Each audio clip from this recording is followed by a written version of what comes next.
Hello everyone, thank you again for coming to the channel. I want to share with you this article, which in my opinion represents the official Western media narrative. It says civilians flee intense fighting in contested eastern Ukraine. And it says civilians are fleeing eastern Ukraine, where Russian and Ukrainian forces are engaged in a grinding war of attrition. This is a photo of a Ukrainian soldier, apparently.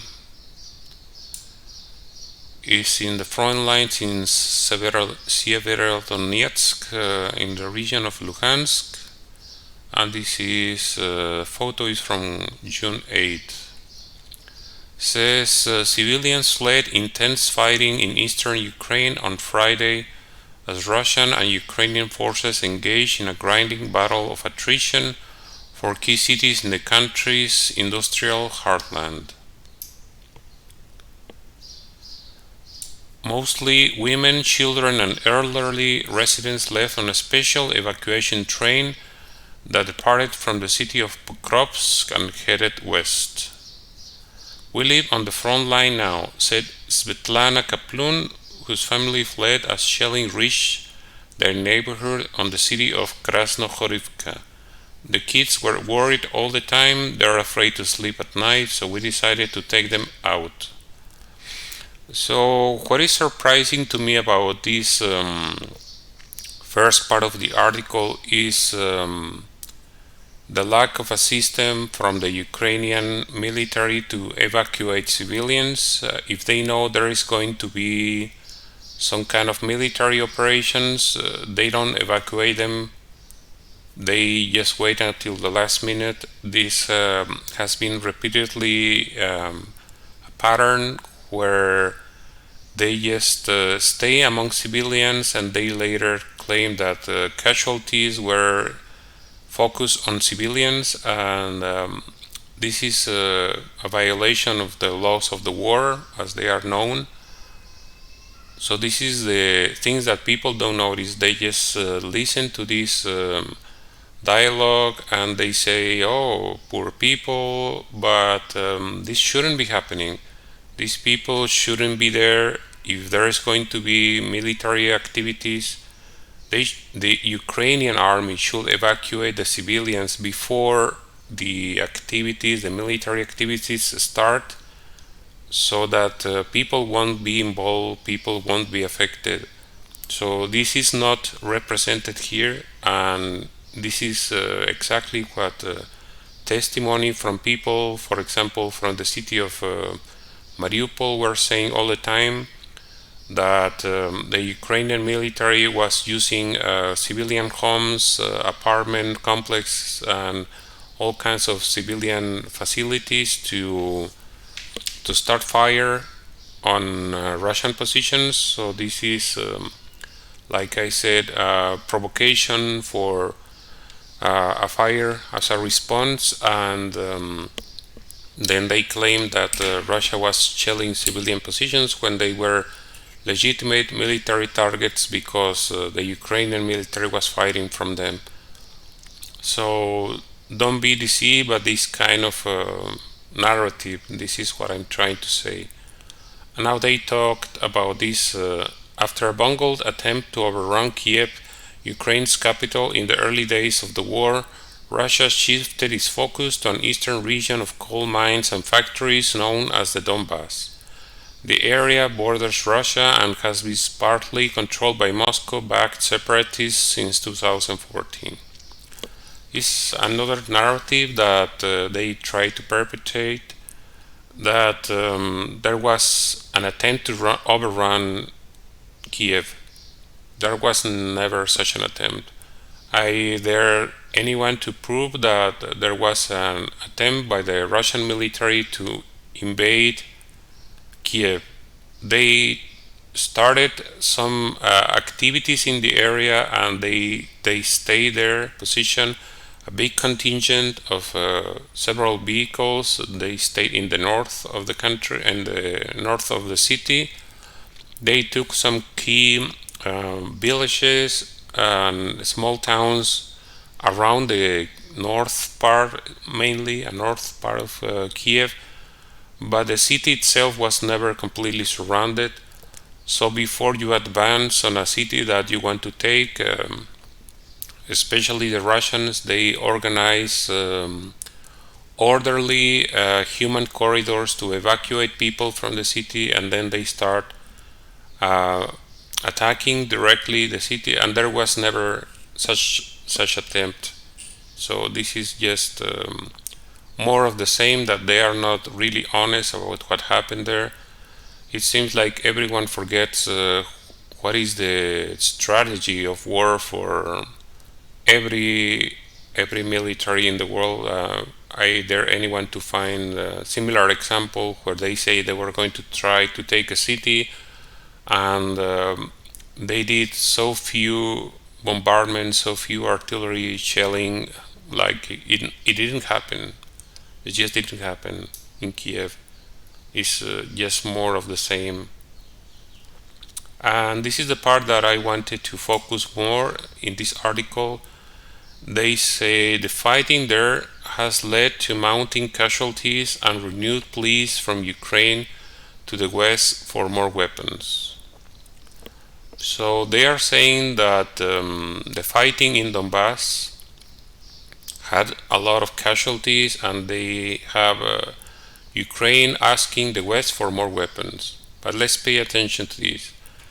Mikhailo Podolyak, an advisor to Ukraine's president, told the BBC in an interview aired Thursday that the daily loss of 100 to 200 Ukrainian soldiers is the result of a complete lack of parity between Ukraine and Russia. So, of course, it's a tragedy that 100 to 200 Ukrainian soldiers are dying every day. This shouldn't be happening. And moreover, around 500 soldiers every day are wounded. So as a whole, you have something like 700 soldiers completely out of the battle every day. This is unsustainable for Ukraine. But they try to use this as a reason for more weapons. And pay attention to the narrative they see. He said, only more advanced Western weaponry will turn back the Russian offensive and force Moscow to the negotiating table. So this is the logic, that more weapons means peace, because they will provoke such a reaction from Moscow that they will be so scared of so many weapons that they will say, okay, we want to settle for peace. This never happened in any war,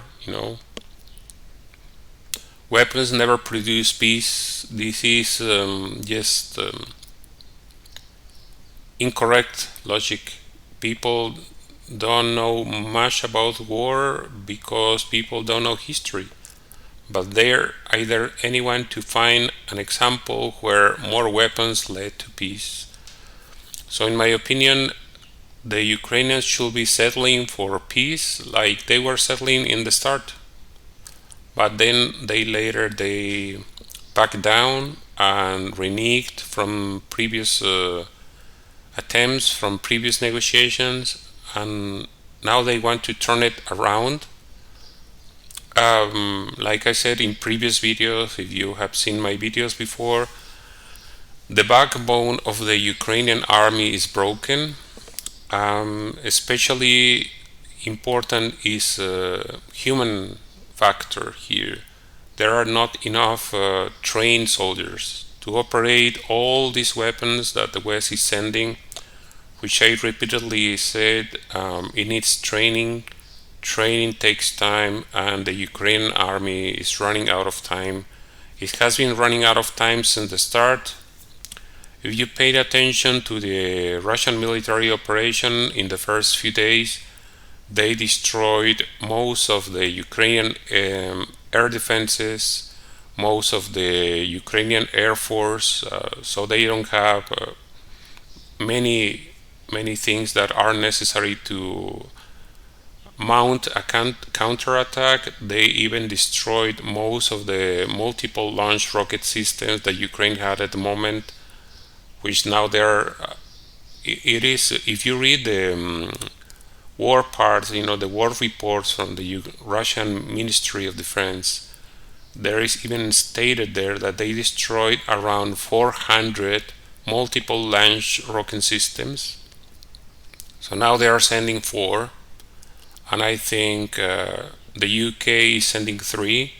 So how is 7 going to make a difference if Ukraine at the start of the military operation had around 400? So this is just nonsense, and people don't seem to understand the logic. They think that strange weapon systems that are, very scary on paper, they just probably watch a video on YouTube of how this system works, and they think it's going to change something. There is a report when Ukraine received an S-300, I think it was from Slovakia, and the first day it was deployed near the city of Dnipropetrovsk, and it was destroyed right before it was even operating. So it doesn't matter how advanced is the system. The Ukrainian military is unable to defend itself, is unable to counterattack. It doesn't have enough trained soldiers. There is no time to train more soldiers. Training a soldier takes years, so don't be fooled by this narrative. Moscow will not come to the negotiating table pleading for peace because they are winning, and this is the sad reality, and people need to start trying to see other alternatives. Peace will bring peace, not war will not bring peace. This is absolutely the reality. So that's my opinion. Let me know what you guys think in the comment section, and as always I ask you to please like the video, share it in social media, and subscribe to the channel. I hope to see you again very soon. Thank you for watching.